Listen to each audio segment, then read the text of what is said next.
Hello everyone. How's it going? It's late at night and I have some quiet time because it's summer and the kids are around all the time, so making videos is a little bit more difficult. um, but anyways, so I'm sure everyone is wanting to like move on and not think about them, not talk about them, and definitely not watch videos on them. But Amber and Johnny, let's face it, there's still stuff going on that's interesting. And I've rewatched quite a bit of their stuff because, while I'm doing dishes and laundry, it's entertaining. And also just kind of rewatching, putting all the puzzle pieces together because, let's face it, 6 weeks of trial is a lot of information. There was so much boring stuff. But anyways, a lot of people are just using it as a means of entertainment or a laugh or whatever, but I am taking it more as observations for real life situations and what can I learn from it, okay? Because when I first started hearing the audio tapes of Amber talking to Johnny, and by the way, I'll just say her name, I don't really care because, so far I haven't gotten any flags on my videos. People were just saying, we couldn't say her name because her team would, attack their channel and all that stuff, but I'm not real worried about it anymore. But anyways, it's what can I learn from all those audio tapes I was hearing? And it was basically learning how not to talk to my husband because, a lot of people don't really realize what they sound like. And it's man, I hope I never sound like that, because a lot of their fights were just so normal as far as her not wanting him to just take off when they're in the middle of an argument, or her feeling abandoned, and a lot of what she was feeling or saying, I'm sure a lot of us could relate to. If you're having a hard time, you're crying, or you're complaining about something, or something's wrong, and your husband just disappears or splits, as she would say, that would be hurtful, and that would stink, and I would want it to be resolved, and I wouldn't want to go to bed mad. She talks about that too. But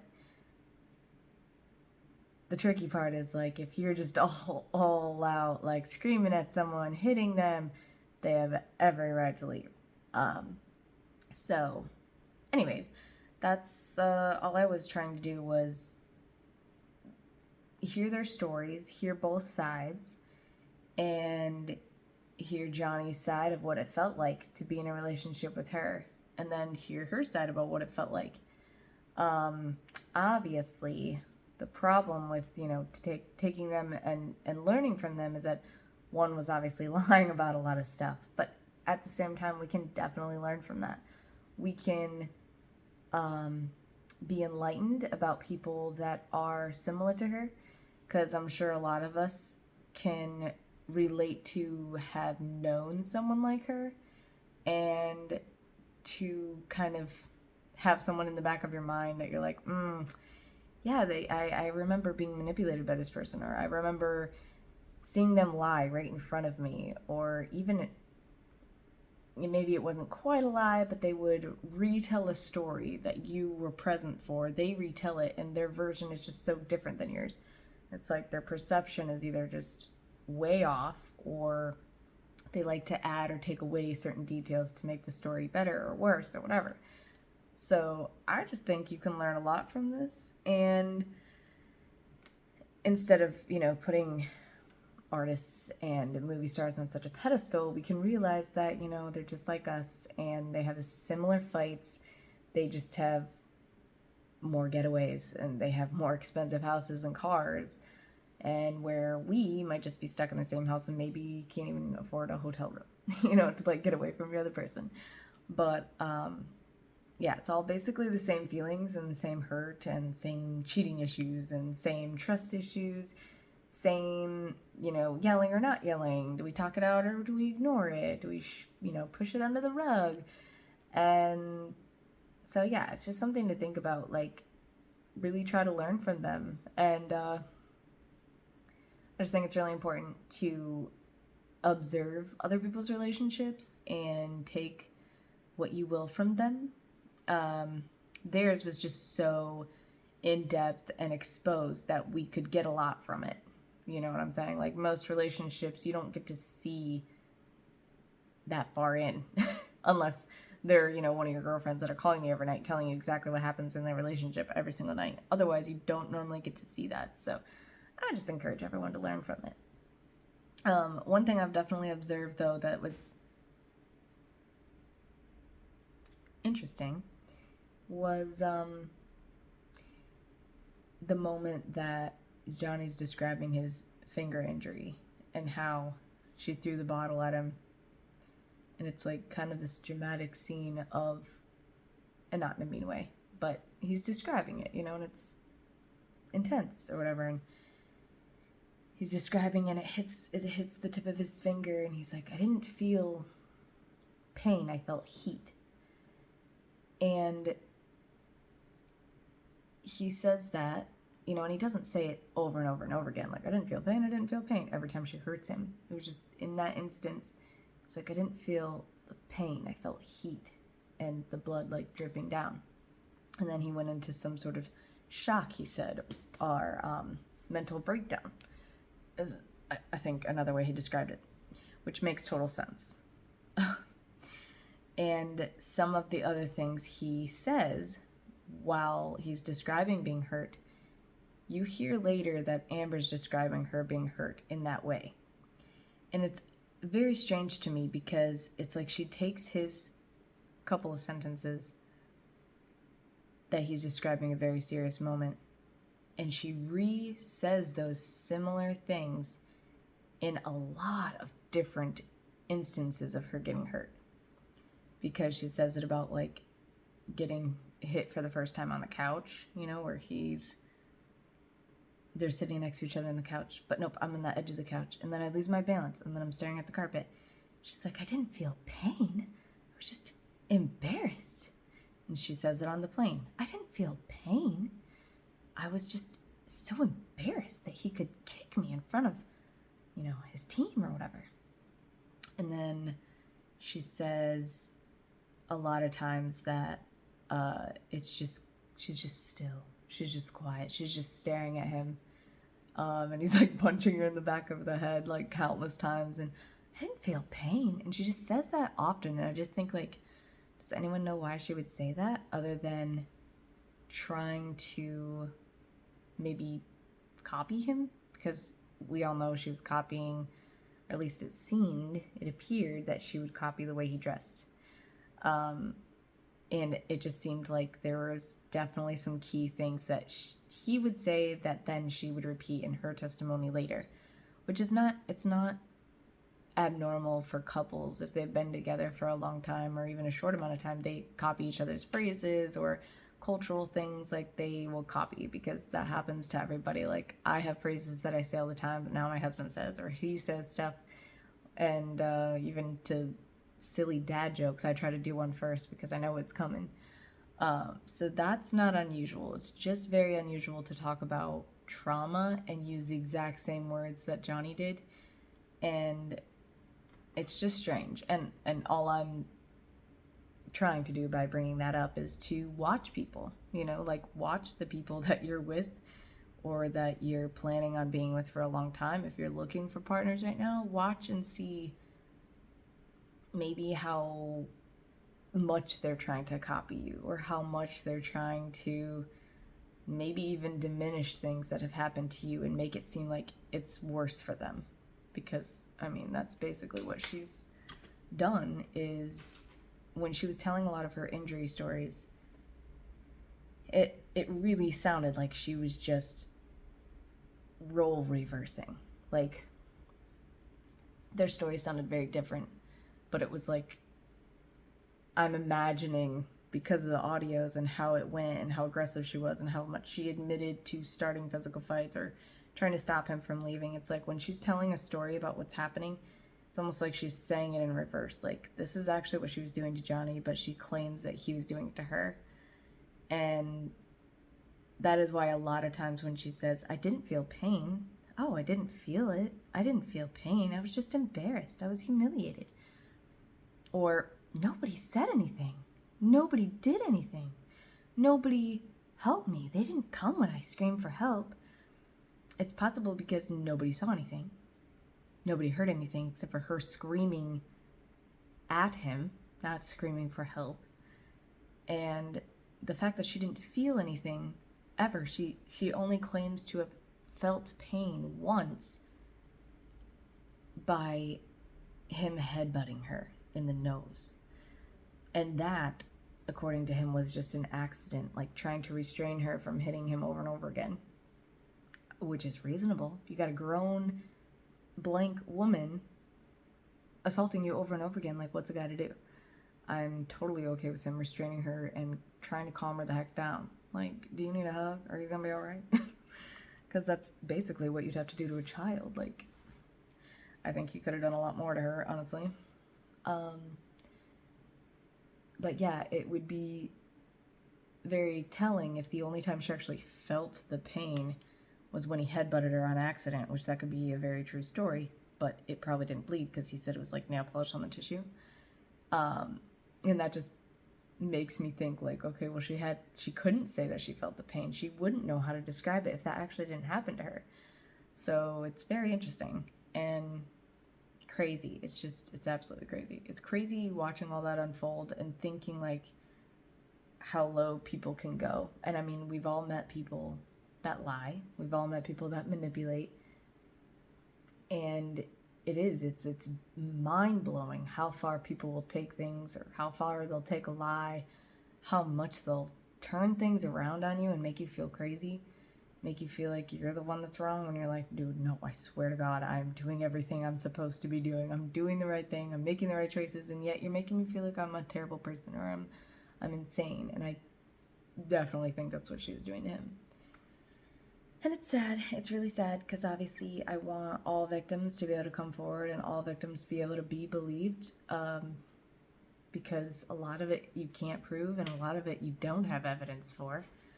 But yeah, those are just some interesting things that sort of caught my attention with the whole, it didn't hurt. It didn't hurt. Can someone just like compile how many times she said it didn't hurt? Because I'm sorry. I mean, he didn't really describe her giving him pain except for the finger being cut off, and that was when he said, like, it didn't hurt. He felt heat. He didn't feel the pain. He felt heat or whatever. And, well, actually, he describes, like, getting hit in the ear, and that's, like, resounding in his cranium. And I don't know if he necessarily said he felt the punches or that he felt pain, or I don't know if he really described that very much. Maybe in the audios when they're arguing about it, when he's like, dude, you punched me, and she's like, I wasn't hitting you, or I wasn't punching you, I was hitting you. But it is very interesting that she wouldn't know what it felt like, or she wouldn't feel the pain ever slapping it across the face countless times, and all the hair pulling. Don't tell me you don't feel that. Don't tell me you just go off in another world and you don't feel any pain. No, please. You're getting yanked up flights of stairs and across several rooms. And that's the other thing that's funny about her. Well, I mean, that's not funny. I'm sorry. Because I know this does happen to people. So it's almost like we need some true victims of abuse that are similar stories to hers to come out and, like, describe what it was like. Describe to us. Let us see what it looks like for someone with a real story to describe it, so we can kind of see a contrast of body language, of what the experience was, of how they felt. And I know everybody's stories are different, but just to kind of see, like, real stories versus not real stories, because how would it be possible for so many events that she claimed on getting punched, hit, smacked, hair pulled, kicked in the back?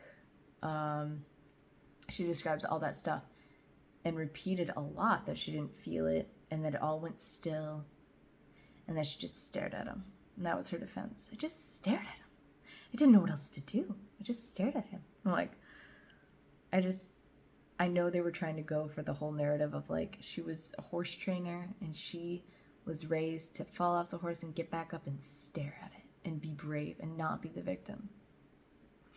And she didn't consider herself to be a victim. well, there's a good reason for that. She probably never was. She probably felt like she was a victim, but never could say that she was because she really wasn't. She may have like spun it all around and made Johnny feel like he was the terrible one. And I know I feel like I always have to have like disclaimers because I'm not an idiot. I know that he was not a perfect husband. I mean, obviously, like, he had been divorced previously and he did have issues. And let's face it, he's a strange duck. Like, I never really got into a lot of movies growing up because A, probably wasn't allowed to watch them because, like, strict Baptist-y. And B, like, I mean, it was like a different generation. Like, I didn't really know about him except for Pirates of the Caribbean when I grew up, or when I was like a teenager or something. And at that time, I like loved Orlando Bloom, and I thought he was so cute. And I even like took a picture next to my sister's posters because she had Johnny Depp and Orlando Bloom in her bedroom with posters, and that, like, I couldn't believe my mom let her do that because that was like so against the rules to like idolize actors.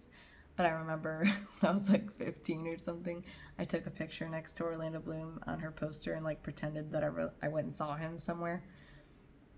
And like told my friends, like, look who I got, look. Obviously I was just kidding. I was not like lying. I was just trying to prank my friends, I guess. I'm sure they didn't believe me. But yeah, that's whatever. That's going off topic, but yeah, I'm not naive enough to think that Johnny's just this perfect person, and I don't really idolize movie stars and singers because I know they're just regular people who worked hard to get that career, and that's, you know, they have to sacrifice something to get that. And yeah, they all have issues, and sometimes more issues, because there's a reason they're all ODing and all in rehab and have so many issues. Like, it's dark over there. But anyways, I just like learning from things and, you know, having a different perspective. And I can usually empathize with both sides of an argument because I can see why Amber would be arguing about some of the things she was arguing about. But she needed to 100% change her approach so that Johnny didn't need to run away. Because if he is a very calm, maybe somewhat people-pleasing type of personality, more quiet and shy, I guarantee, would have given her the world, and probably did give her the world. Because if she treated him like that for so long, imagine what he would have done for her had she been nice, you know, had she been that person that he had originally met. Not, I mean, obviously that was a persona that she put on for him, and then your true colors come out after a while once you start getting spoiled and think you own the place. So yeah, so just remember that. Approach matters. Your tone matters. And talking things out in a calm manner is definitely better. And I mean, I honestly was like learning a lot because if we're not all, like, let's face it, we're not all born with like this perfect manual to how to get along with people, how to be a good parent, how to be a good anything, really. Except for maybe the Bible, that's probably a pretty good guideline, but not everybody follows that or takes the time to read it. So, since we're not all born with that perfect manual of how to be a perfect person, we all just have to learn from our mistakes. And so, yeah, you gotta learn, like, what works for you and what doesn't work for you. Clearly, Amber has not learned what works for her, because I just picture her trial thing that's like, bro, that did not work. And you would think like she would change stuff, the way she was acting. You'd think she would change a lot of the way she was doing things during the trial after her finding out everyone was making fun of her, and the way she was talking, the way she was fake crying and stuff. Which that still bothers me, that she was allowed to watch social media while she's a live witness, because she got on the stand, you know, throughout the trial. And like, why was she allowed to look at stuff? Shouldn't she have been on the same rules as like the jury or something? Because all the other witnesses were like, can't watch the trial because you can't know what was said before you testify, because then you could just, you know, get ideas from everybody else. So that still annoys me, but whatever. At least Johnny won. And yeah, I'm just late night rambling because I had some coffee late so I could like get stuff done. And then I made a journal and like didn't do all the cleaning that I wanted to do because like I definitely lost motivation. But whatever. I had a quiet moment, so have a great night, y'all. Bye.